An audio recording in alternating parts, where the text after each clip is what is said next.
ይስጥልን ውድ የማራኪ ጤና ተከታታዮች፣ በዛሬው በማራኪ ቅምሻ ሰዓታችን የበዓል ሰሞንን በማስመልከት የበዓል ሰሞን ምግቦችን ከጤና አንጻር የምናይ ነው የሚሆነው።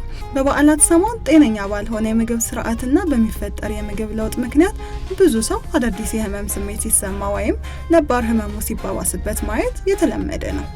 በበዓላት ሰሞን በአብዛኛው ማህበረሰባችን ዘንድ የተለመዱና ቤት ውስጥ ከማይጠፉ የምግብ አይነቶች ውስጥ ዶሮ ወጥ፣ ቁርጥ ወይም ጥሬ ስጋ፣ ክትፎ፣ ጥብስ እና የመሳሰሉትን መጥቀስ ይቻላል።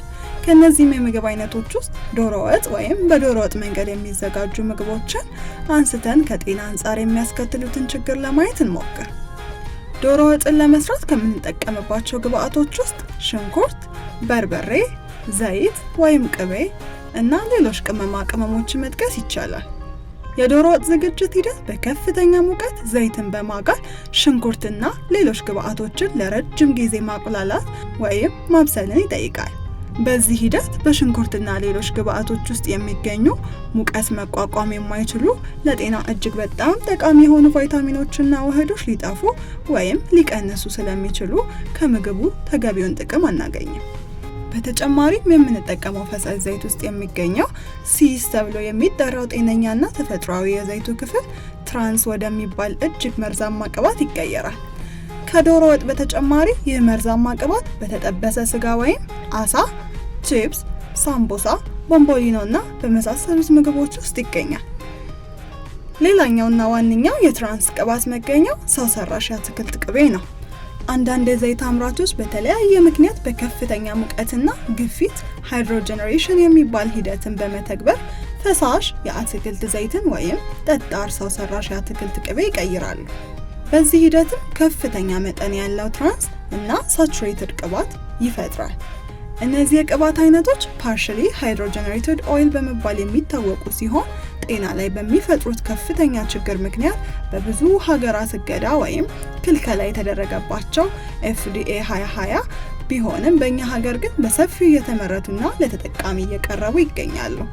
በብዙ ጥናቶች እንደተረጋገጠው ትራንስ ቅባት ወይም ትራንስፋት ኤልዲኤል ተብሎ የሚጠራውን መጥፎ ኮሌስትሮል ወይም ባድ ኮሌስትሮል እና TAG የሚባለውን የቅባት አይነት በመጨመር HDL ተብሎ የሚጠራውን ጠቃሚ የኮሌስትሮል አይነት በመቀነስና የኢንሱሊን መጠንን በመጨመር የደም የኮሌስትሮል መጠን በከፍተኛ ሁኔታ እንዲጨምር ያደርጋል። የደም ግፊት፣ የልብ፣ የስትሮክ እና የስኳር በሽታ ተጋላጭነትን ይጨምራል ወይም ችግሮቹ እንዲባባሱ ያደርጋል። ሌላኛው ለጤና ጎጂ ናቸው ከሚባሉት የቅባት አይነቶች ውስጥ አንዱ ሳቹሬትድ ቅባት ወይም ሳቹሬትድ ፋት ነው። እነዚህ የቅባት ወይም የዘይት አይነቶች በመደበኛ አካባቢያዊ ሙቀት የመርጋት ባህሪ ያላቸውን እንደ ቅቤ፣ ጮማ ስጋ፣ የሚረጋ ዘይትና የመሳሰሉትን ያጠቃልላል።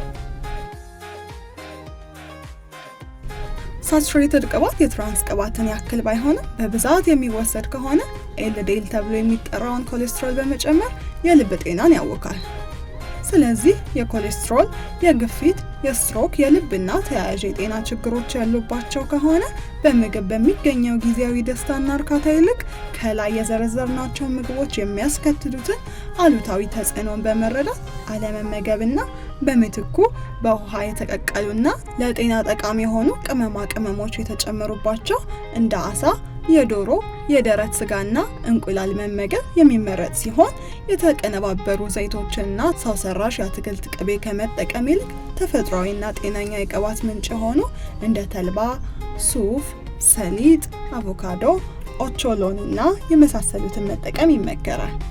ምግብ መድኃኒትም መርዝም ነው። ለይቶ መጠቀሙ ደግሞ የኛ ፈንታ ነው። እያንዳንዱ ጉርሻ ጤና ላይ በጎ ወይም አሉታዊ ተጽዕኖ ይፈጥራል። ለዛሬ ማራኪ ቅምሻ በዓልና አመጋገባችን ምን መምሰል እንዳለበት አጋራናችሁ። ማራኪ ጤናም ለእናንተ ጤናማ አመጋገብ እንድትመገቡ ይመኛል። መልካም ጊዜ።